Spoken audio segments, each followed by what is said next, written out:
Hi, this is Dr. Sana Hashmi. I'm a fellow at Taiwan Asia Exchange Foundation.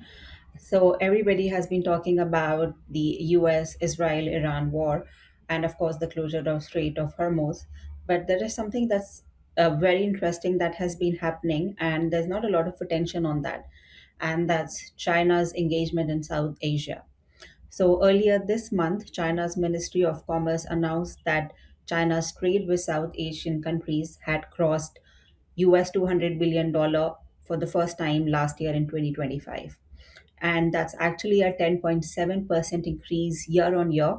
And of course, the percentage increase is not something that is trivial. It's a huge figure, it's a huge amount. And Chinese officials are presenting this as proof that China's economic cooperation with the region is actually gaining momentum. It's becoming more and more resilient. And in fact, this announcement came alongside with two major events. It coincided with two major events. The first was China South Asia Expo and another Kunming Import and Export Fair. And these events have been happening for years and for decades. And of course, both are key platforms through which China expands its economic presence as well as strategic presence in the region. And of course, there's a lot of Belt and Road Initiative component here. But here's the part that really stands out.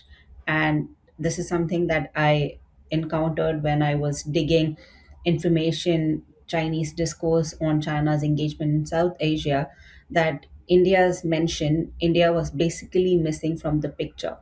When we are talking about China's engagement with South Asia, how is it even possible that the mention of India is not even there? And in my opinion, that's not really a small omission. India accounts for more than 60% of the so-called figure that China is talking about, the 200 billion US dollar China's trade with South Asia.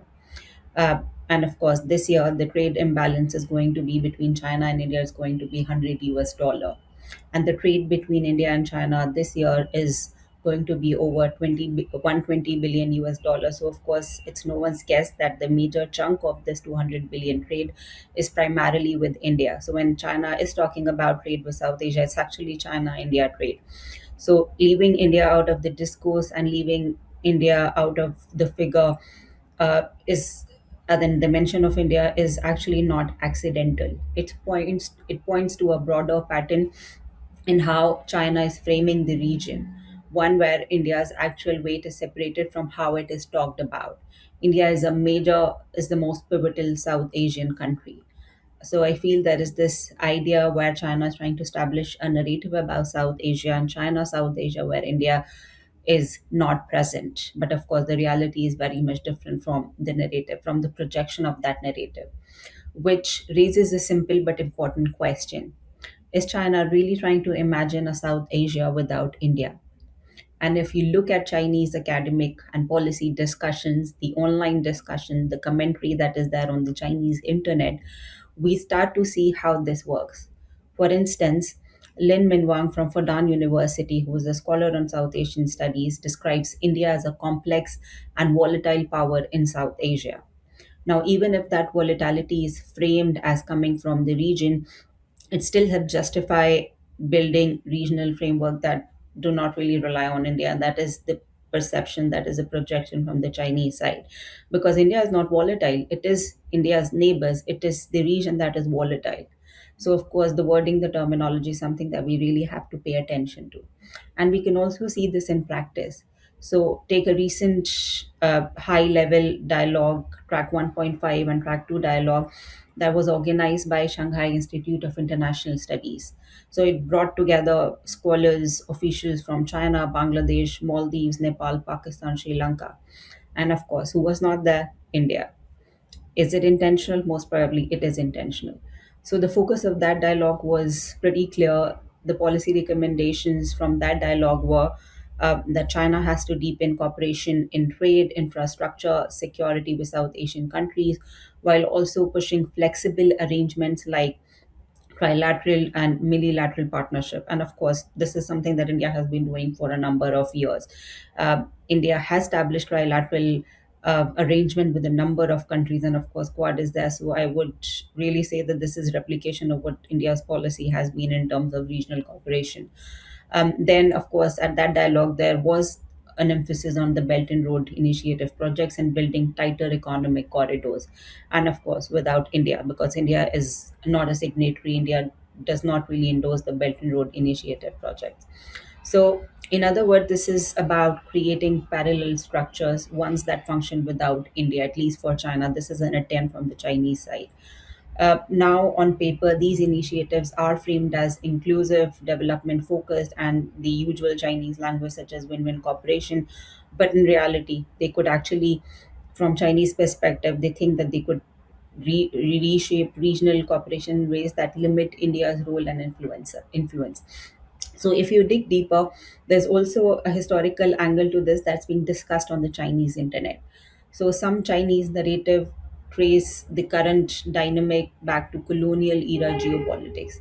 And they say that the idea is that the British policies, the colonial era policies, legacies like treating Tibet as a buffer, created a certain way of thinking about territory and influence that still shapes the region today.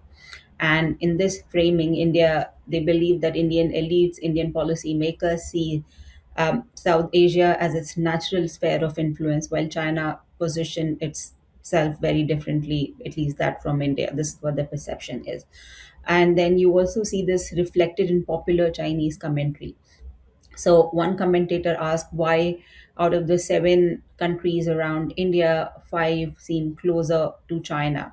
And the explanation they give is structural, unresolved border dispute, a rigid territorial mindset that India apparently has, according to the Chinese, and pressure from smaller neighbors and ongoing security concerns are some of the reasons that are contributing to this hostility between India and its neighbors. And all of this, they argue, that makes India look like a dominant power that doesn't always account for agency of its neighbor. And then, according to their view, by contrast, China is portrayed as more neutral, as more focused on infrastructure, economic development, and the so called non interference principle is also there functioning. And for smaller or resource constrained countries, that can be an attractive model. So, from this view, India's relative marginalization is seen as the outcome of history and also policy choices.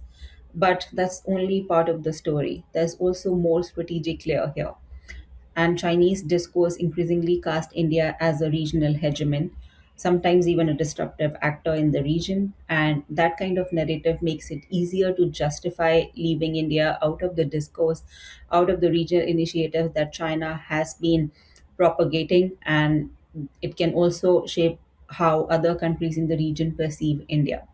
And in fact, some discussion in Chinese online spaces even go as far as asking whether South Asian cooperation can function better without India. Could there be another SARC, but this time without India? So the argument usually comes down to one thing from their perspective, and that is delivery. They believe that China is delivering. Whoever can provide tangible development outcomes will shape the region's future, and in comparison, China positioned itself as offering a more open and more effective alternative. And of course, this is all a part of the discourse narrative that they're trying to project. And there's even a warning embedded in that argument, and that is, if India holds on too tightly to the idea of the regional primacy in South Asia, it might risk pushing its neighbor to look elsewhere. And of course, when they talk about elsewhere, they're particularly talking about China. But here's where we need to be very careful while studying the Chinese discourse. The narrative of India being sidelined or in decline in the South Asian region is best overstated. It's exaggerated. In my view, and of course, this is just not my view, I think it's an established fact that India remains the central power in South Asia. Its economic size, its geographic position, strategic weight, its positioning, its role are not just things that can simply be written out of the region. No matter how the discourse is framed, India's presence is structurally embedded.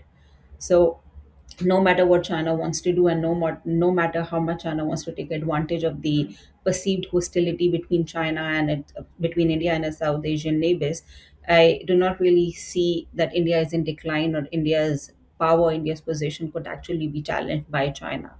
So what we are really seeing is just not a description of, is not an actual description of regional dynamics, but an attempt to shape the regional dynamics. And this is what China has been doing. It is just attempting to shape them. And of course, narrative projection is one of the steps, one of the first steps towards in that direction. So China's engagement is presented as, of course, inclusive, but its narrative selectively sidelines India. And why? To strengthen its own position, to project a narrative that suits its own interest in the region. It's not about reflecting reality, it is about influencing the reality. And that's the key takeaway. Because even as the narrative from China evolves, even if it wants to establish a narrative about India and South Asia where India is being marginalized, and China is actually trying to marginalize India by attempting to establishing a number of arrangements, but then that's just narrative, that's not reality, and the underlying reality has not really changed. And we cannot really talk about South Asia without India, and this is something that China has to keep in mind. Thank you for watching, and I'll see you next time.